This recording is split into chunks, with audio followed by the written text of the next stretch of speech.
June 14th, 1973. A movie set in Hong Kong.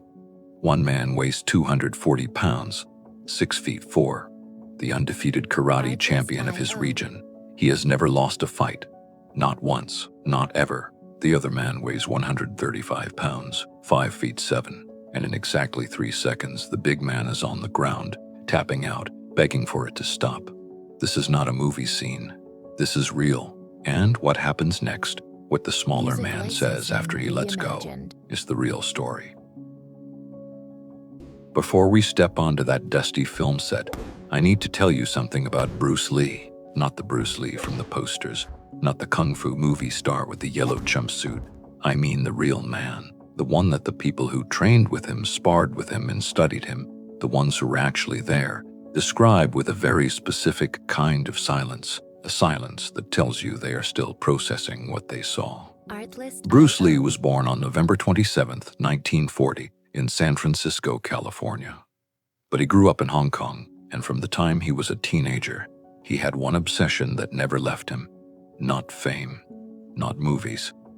The truth of combat. He studied Wing Chun Kung Fu under the legendary Ip Man, the same Ip Man that films have been made about for decades. But Bruce Lee did not stop there. He studied boxing. He studied fencing, yes, fencing, for its footwork. He studied judo for its throws. He studied wrestling for its grappling, long before the world had a name for it. Bruce Lee was doing what we now call mixed martial arts. But here's what most people miss about him. He was not just good at fighting, he was a scientist of fighting. He had notebooks, dozens of them, filled with his own diagrams, theories, formulas, mathematical breakdowns of force, leverage, and body mechanics. He trained 6 to 8 hours every single day, not just in punching and kicking, but in understanding why a punch works. He wanted to know the physics of it, the geometry of it, the truth of it, and by the summer of 1973, he was in Hong Kong, finishing what would become one of the most important martial arts films ever made. He was at the absolute peak of his life, and then, on an ordinary afternoon on an ordinary film set, history happened. To understand this story completely, you need to understand what Hong Kong looked like in 1973. The city was electric, loud, unstoppable. Hong Kong in 1973 was not what it is today. It was a city on fire with ambition. Music licensing reimagined.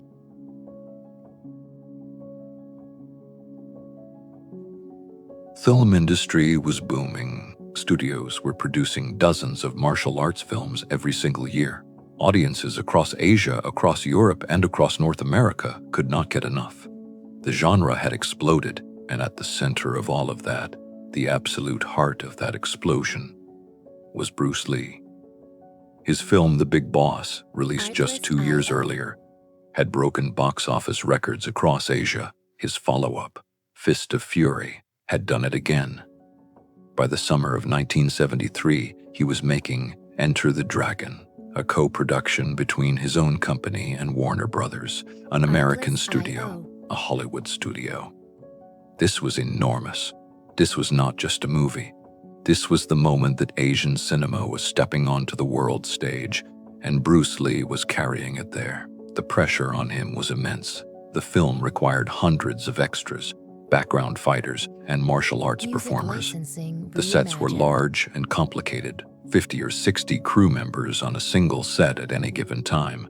Cameramen, lighting technicians, sound engineers, costume workers, directors, choreographers.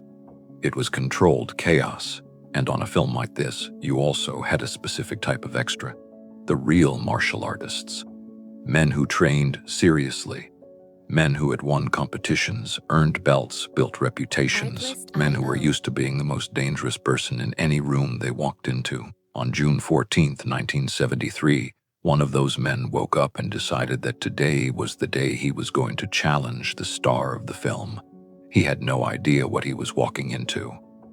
June 14th, 1973. The set that day is dusty, hot, the kind of hot that presses down on you, heavy and unavoidable. The temperature is sitting at 95 degrees Fahrenheit, and the sun has been baking the earth since early morning.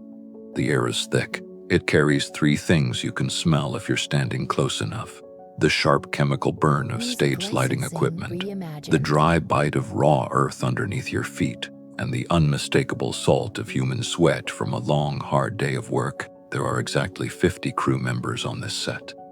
50 people, not hundreds. This is not a chaotic crowd. This is a small, professional team that has been working together for weeks. They know each other's names. They know each other's habits. They have a rhythm. They are tired. It has been a long afternoon, but they are focused. Every single one of them is doing their job. Somewhere behind the cameras, heavy film equipment hums steadily. A low, constant drone that fills the background. The sound of a machine doing its work. Cables run across the ground in every direction. Wooden scaffolding holds lights overhead. A director's chair sits empty near a monitor showing a playback screen. This is, in every way, a normal afternoon on a film set. Normal, ordinary. Except that in approximately 5 minutes, time is going to slow down. 50 people are going to stop breathing, and one of the most legendary moments in the history of martial arts is going to happen in the space of 3 seconds in the dust of this set. History does not announce itself when it arrives. It simply happens, and 50 people on a hot film set in Hong Kong are about to become witnesses to something they will spend the rest of their lives trying to describe. Let me tell you about the man who is about to make the biggest mistake of his life. He is a karate champion. A serious one, not a hobbyist, not a weekend student, not a man who trained for a few years and picked up a participation trophy. He has been fighting his entire life. He has stood in competition circles across the region and walked out of every single one of them undefeated. He does not lose. He has never lost. Stand next to him, and you understand immediately why. He is 6 feet 4 inches tall. He weighs 240 pounds. And this is not soft weight. This is not a large man who has grown comfortable with his size. This is 240 pounds of thick, dense, stacked muscle, built through years of hard training, heavy conditioning, and the kind of physical punishment that most people could not survive. His hands are enormous. His forearms are like blocks of carved wood when he punches, and you can see him doing it right now. Shadow boxing in the corner of the set, warming up, loosening his heavy arms. The air moves. You can hear the air move. He is used to the effect he has on people. He walks into a room and people notice. People make space. There's something about a man that size that the nervous system of every other human being responds to without thinking. Something ancient and instinctive. Your body reads the size data and files a warning. He knows this. He has always known this. And over the years, consciously or not, he has learned to use it. The slow way he moves, the way he spreads his stance, the way he lets his eyes linger on a person a beat longer than comfortable. These are not accidents. These are tools. Today, on the set of this film, he is restless. He has been here since morning, and it has been a long, unremarkable day of being told where to stand, when to move, how to look, a background actor, a human prop in someone else's production, and for a man with his record, his history, his reputation. For a man who has never been told to sit down and wait his turn. This is unbearable. He paces back and forth, his heavy arms swing at his sides. He kicks the air, short and sharp, and the sound of it, the clean pop of a strike that connects with nothing, cuts through the ambient hum of the set. His face is set in a hard line. He is not afraid of anyone on this set. He has decided this. He has looked around at the crew, at the extras, at the supporting cast, and he has made a calculation. And now he is about to make a second calculation. He is about to look at the star of this film.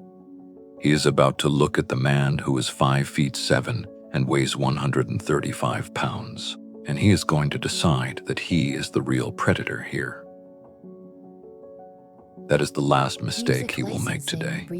Now let me tell you about Bruce Lee in the moment before this confrontation. He is standing near the edge of the set, not stretching, not shadow boxing, not performing for anyone, simply standing, still. Like a piece of furniture that has found the perfect place in a room, The contrast between him and the karate champion is shocking in the way that only truly significant contrasts are. Not because it is loud, but because it is quiet, where the champion occupies space, expands into it, demands it, consumes it. Bruce Lee seems to take up almost no space at all. He is 5 feet 7 inches tall. He weighs 135 pounds. He is wearing simple black martial arts pants and a plain white cloth shirt. There is nothing about his clothing, nothing about his posture, nothing about the way he is standing that says, "Look at me." And yet, the crew members who glance at him, and they do glance at him repeatedly because they are professional enough to know who the star of their film is, the crew members who glance at him feel something they cannot quite name. It is not intimidation. It is not the nervous system alarm that the big man triggers. It is something different, something quieter, and, if you are honest about it, something more unsettling. It is the feeling of standing near something that is exactly what it needs to be. A knife that is perfectly sharp does not need to announce itself. A river that is perfectly deep does not need to make noise. The most dangerous things in the world are often the most still. Bruce Lee breathes slowly, deep, invisible breaths that move through him without effort. His eyes are open and soft, not scanning the set nervously, not performing calm, but actually calm, the way a person is calm when they have spent years making peace with the reality of combat, when they have trained so completely, so thoroughly, so obsessively, that there is nothing left to be afraid of. He is not thinking about the large man pacing in the corner. He is not thinking about anything in particular. He is simply here, present, waiting for the afternoon to continue. That is, until the afternoon decides to interrupt itself. There is a moment in every confrontation, before a single word is spoken, before a single movement is made, where the energy in the room shifts. You can feel it, even if you're not the one involved. 50 crew members on this set feel it at the same moment, and without thinking, without deciding to, almost all of them stop what they are doing. The karate champion has stopped pacing. He is looking at Bruce Lee. He takes a step forward, then another. His heavy feet cover the distance between them slowly, deliberately, and the sound of his footsteps on the dry earth is the only sound on the set now. The cameras are between shots. The director has stepped away. The hum of equipment feels suddenly very far away. He stops 4 feet in front of Bruce Lee. He points, a thick, heavy finger aimed directly at the smaller man's chest, and he speaks. "You're just an actor. This is movie magic, camera tricks. Fight me for real right now if you are a true martial artist." Silence. Not a single person on the set speaks. Not a single person moves. 50 people are standing completely still, holding their breath, watching. The crew members who are closest later describe the moment this way. They were waiting for Bruce Lee's face to change, to show something. Surprise, maybe. Anger. Fear. Anything that would make the situation feel normal. Because a normal person, confronted by a 240-pound man pointing at their chest and demanding a real fight, shows something. Bruce Lee shows nothing. He does not step back. He does not raise his hands. He does not look around the set for support, for an exit, for anyone to intervene. He simply looks at the man in front of him with the same quiet, soft eyes he was using to look at nothing 30 seconds ago. And then he smiles. It is a small smile, gentle, almost kind. He takes one step forward, not backward, forward, closing the distance between them slightly. His voice, when he speaks, is completely level, not loud, not sharp, not the voice of a man performing toughness for an audience. The voice of a man who is telling you something he believes is true. "We are here to work," Bruce Lee says, "but if you insist on learning a lesson today, I accept." The crew members who are closest say that the word accept lands in the air with a weight that has nothing to do with volume. The karate champion hears it. And for one fraction of 1 second, one tiny, almost invisible fraction, something moves behind his eyes. Then it is gone, covered back over by the armor of his ego, his record, his 240 pounds of certainty. He is committed now. He steps back. He looks at the space around them. He raises his chin, and 50 people on a hot Hong Kong film set begin to move backward because they can feel what is coming, and they know without anyone needing to say it that they need to make room. The circle forms in the dust, almost by itself. 50 people step back, and the natural geometry of the moment creates a ring, wide, roughly circular, the dry earth at its center undisturbed except for the long shadows of two men and the failing afternoon light. It is the oldest stage in human history. No ropes, no referee, no bell, just earth and air and two people and the truth. The karate champion walks into the circle first. He does not walk in. He enters. There is a difference. He moves with the full performance of his size, filling the space, making sure every person watching understands what he is, what he represents. He takes his stance, heavy, wide, a traditional karate fighting posture, and he plants his bare feet into the earth. Plant is exactly the right word. He does not stand, he plants. His feet dig into the dry ground as if he is a tree trying to take root. His knees bend slightly, distributing his massive weight across the widest possible base. His hands come up, enormous, heavy fists positioned in a high guard that has ended dozens of fights before they truly began. He is a wall. He is a machine. He is 240 pounds of organized violence, and he knows exactly what he is. Now watch what Bruce Lee does. He walks into the circle. Not enters, walks, the same way you would walk into any room.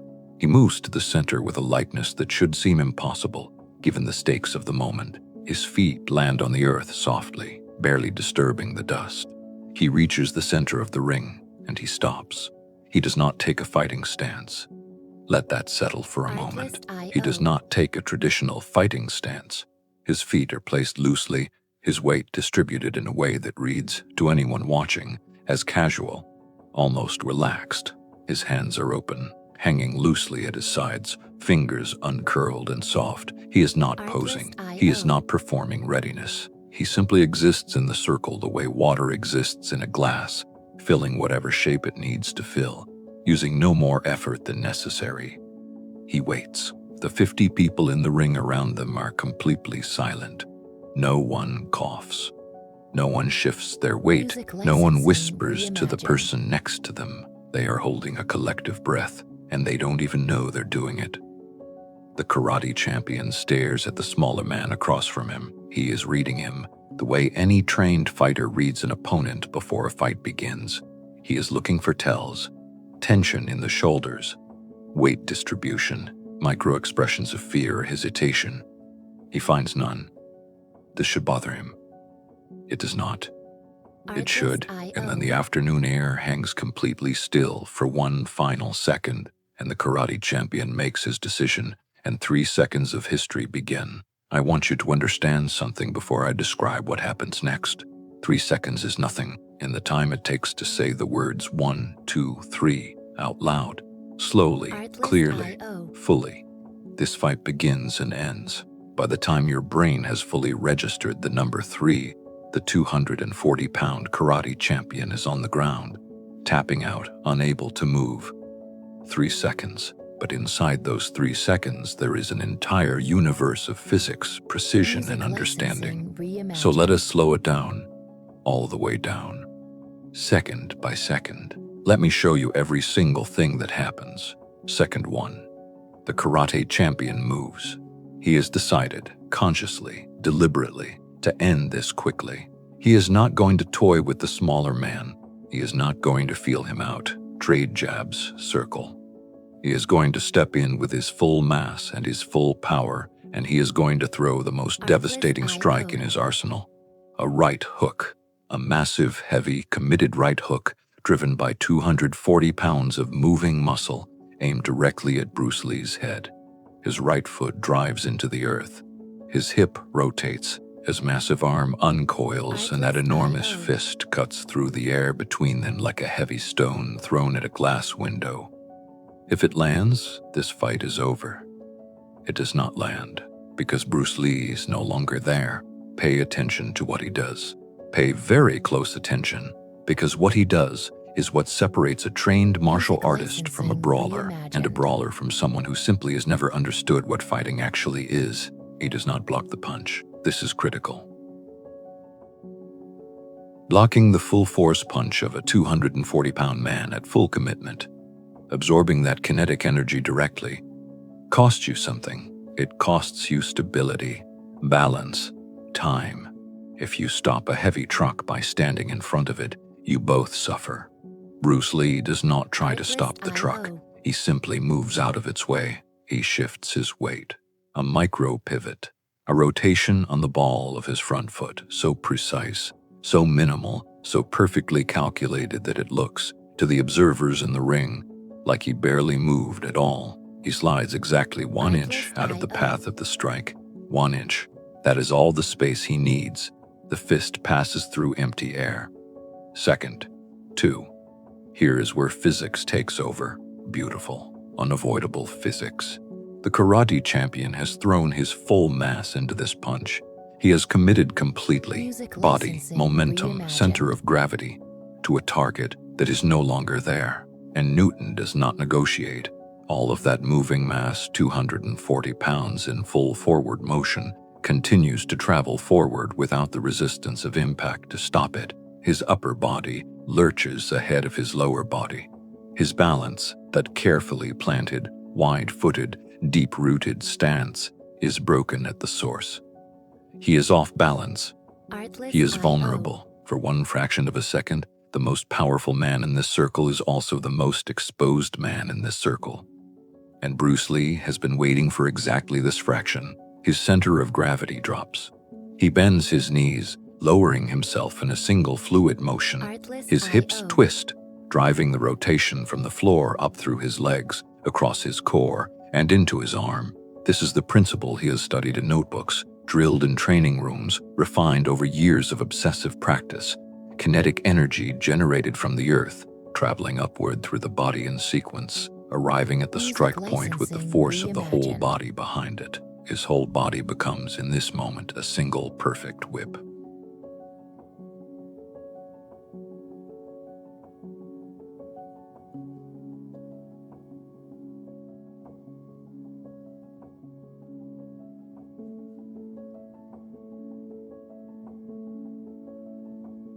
First, Bruce Lee's open palm drives forward in a strike directly into the karate champion's extended elbow joint.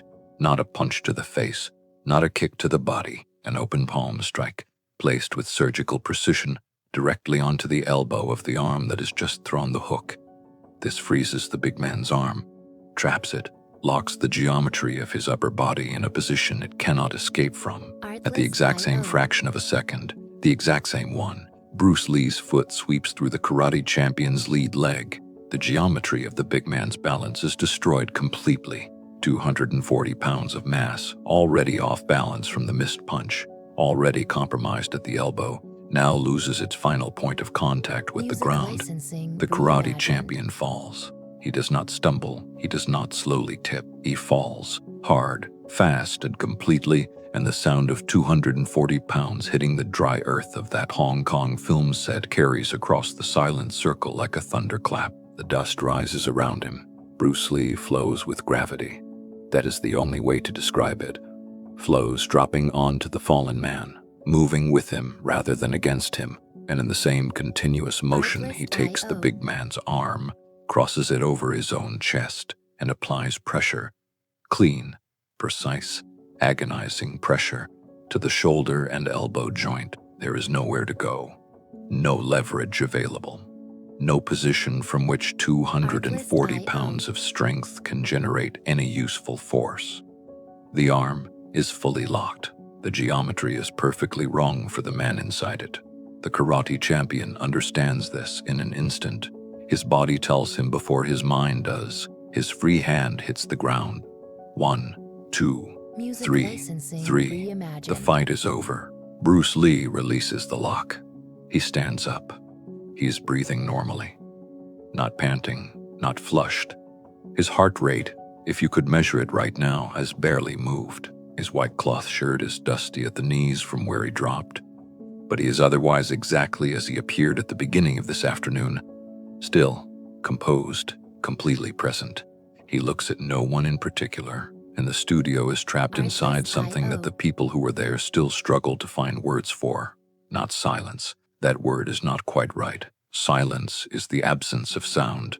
What fills this circle after the fight is something heavier than that. It is the particular hush that falls over human beings when they have witnessed something that exceeds their frame of reference, something that their brain is still trying to categorize, still trying to process, still working hard to believe. Not a single person speaks. 50 crew members, professionals who have been on film sets for years, who have watched staged fights and choreographed sequences and stunt work. 50 people stand in their ring and do not make a single sound. They do not even blink. The only sound in the entire space is the sound of the karate champion himself, the heavy, ragged, desperate gasping of a man whose body has just experienced something his mind is not yet able to accept. He is on the ground, still in the dust where he fell. His right hand is rubbing his shoulder slowly, absently, the way a person touches a place that hurts before they have fully understood why it hurts. His eyes are wide, staring up at the pale sky above the set. He cannot yet fully make sense of what has happened. He is the undefeated karate champion. He has never been on the ground like this. He has never tapped out. He has never felt that particular combination of physical helplessness and complete disorientation that comes from being controlled, entirely, effortlessly controlled by a man who weighs 105 pounds less than he does, in 3 seconds. He cannot make sense of it. And for a long moment, a moment that feels much longer than it is, nobody moves, nobody helps him up, nobody laughs, nobody says a single word, because what just happened in this circle was not funny. It was not entertainment. It was not a victory lap or a performance or a statement. It was a lesson, and a lesson, delivered this honestly, deserves to be received in silence. Bruce Lee moves. He does not celebrate. He does not raise his fist. He does not turn to the watching crew with a look that says, "Did you see that?" He does not perform triumph in any of the ways that triumph is usually performed. His breathing is calm and steady. His face is quiet. He takes one step forward toward the man on the ground. He reaches down. He extends his hand, open, palm up, the same hand that just ended the fight, and he offers it. The karate champion looks at it. For a moment, it is not clear if he will take it. That moment is uncomfortable, raw.